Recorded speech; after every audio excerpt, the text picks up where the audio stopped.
Hello bachon, let's read the question. So the question says the coefficient of static and kinetic friction between the two blocks and also between the lower block and the ground are mu s is equal to 0.6 and mu k is equal to 0.4. Find the value of tension T applied on the block at which the upper block begins to slip relative to the lower block.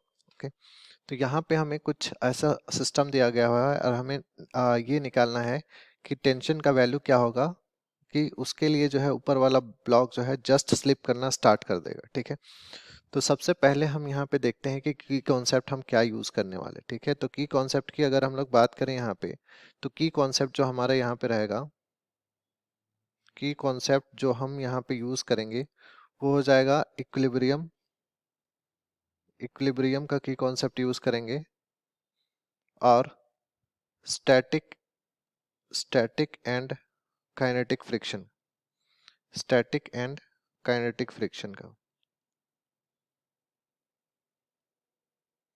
Static and kinetic friction. ठीक, तो सबसे पहले अगर हम यहाँ पे देखें, ठीक, तो सबसे पहले अगर हम ऊपर वाले ब्लॉक की मैक्सिमम स्टैटिक फ्रिक्शन फाइंड करें, ठीक है, अगर हम सबसे पहले ऊपर वाले ब्लॉक की maximum kinetic static friction find करें तो F1 मैक्स हम ऐसे लिख सकते हैं, F1 मैक्स जो स्टैटिक फ्रिक्शन जो है ऊपर वाले ब्लॉक की कितनी हो जाएगी, हम लिख सकते हैं mu s into M1 into g. ठीक है, तो यहाँ से स्टैटिक फ्रिक्शन 0.6, मास कितनी है हमारे पास इसकी 2 और ये कितनी है 10।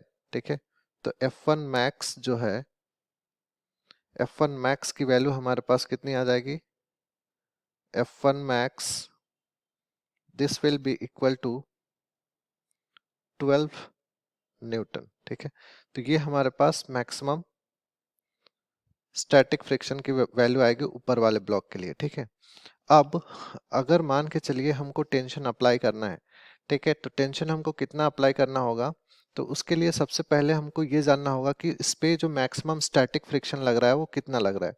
तो मैक्सिमम स्टैटिक फ्रिक्शन अगर हम लोग फाइंड करें तो मैक्सिमम स्टैटिक फ्रिक्शन कितना हो जाएगा, mu s into M1 plus M2 into जी।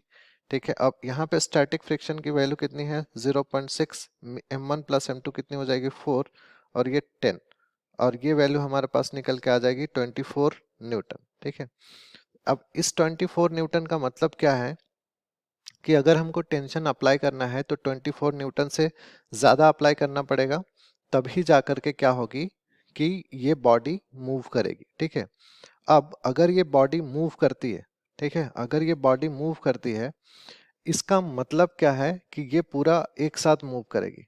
ये पूरा बॉडी जो है एक साथ मूव करना अगर स्टार्ट करती है तो उस कंडीशन में क्या होगा कि उस कंडीशन में अगर हम एक्सेलरेशन फाइंड करेंगे तो व्हेन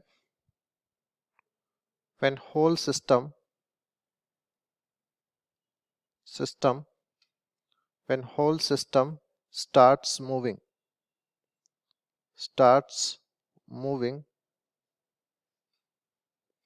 उस कंडीशन में क्या होगा कि जब पूरा सिस्टम अगर मूव कर रहा है तो उस कंडीशन में अगर हम लोग यहाँ पे फाइंड करें तो जब मूव करने लगेगी तो उस टाइम क्या होगा कि काइनेटिक फ्रिक्शन एक्ट करेगी। तो काइनेटिक फ्रिक्शन जो है, हम एक्सेलरेशन अगर पूरे सिस्टम के लिखें तो एक्सेलरेशन क्या लिखेंगे, A is equal to T minus F के।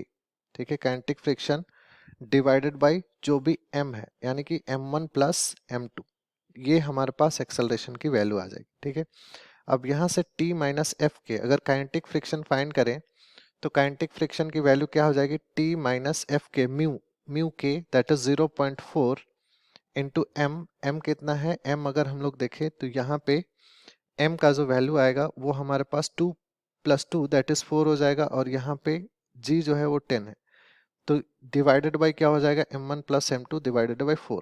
तो a इज इक्वल टू क्या हो जाएगा, t माइनस 16 डिवाइडेड बाई 4। मतलब ये जो पूरे सिस्टम का एक्सेलरेशन होगा वो एक्सेलरेशन क्या हो जाएगा, a is equal to t minus 16 by 4।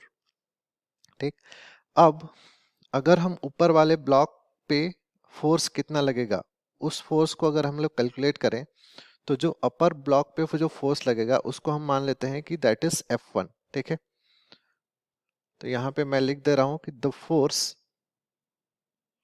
Force acting on upper block, तो वो फोर्स कितना हो जाएगा, F1 is equal to 2 into a. ठीक है, अब F1 is equal to 2, acceleration के वैल्यू हमने फाइंड किया अभी t माइनस 16 डिवाइडेड बाई 4, तो ये कितना हो जाएगा 2 2 ज़ा 4, यानी कि F1 की वैल्यू हमारे पास क्या आ जाएगी, t माइनस 16 बाई 2। अब ये जो F1 है, ठीक है, ये जो F1 है, अगर ये F1 लग रहा है इस ऑब्जेक्ट पे, ऊपर वाले ऑब्जेक्ट पे, तो यहाँ पे ये जो F1 है वो किसके बराबर होगा, यहाँ इस दोनों बॉडी के बीच में जो फ्रिक्शन एक्ट कर रही है, क्योंकि जस्ट स्लिप करने वाली है ऑब्जेक्ट, उस वक्त इक्विलिब्रियम का कंडीशन होगा। तो यहाँ पे जो F1 की वैल्यू होगी, F1 this will be equal to, वो किसके बराबर हो जाएगी, F1 मैक्स के बराबर हो जाएगी, क्योंकि जस्ट स्लिप करने वाली है, इसका मतलब क्या है कि जो स्टैटिक फ्रिक्शन है वो लग रहा होगा। तो F1 इज इक्वल टू हम क्या लिख सकते हैं, F1 मैक्स। यहाँ से अगर हम लोग इक्वेट करें तो t minus 16 divided by 2 is equal to F1 max, हमारे पास कितना आया था, 12 न्यूटन।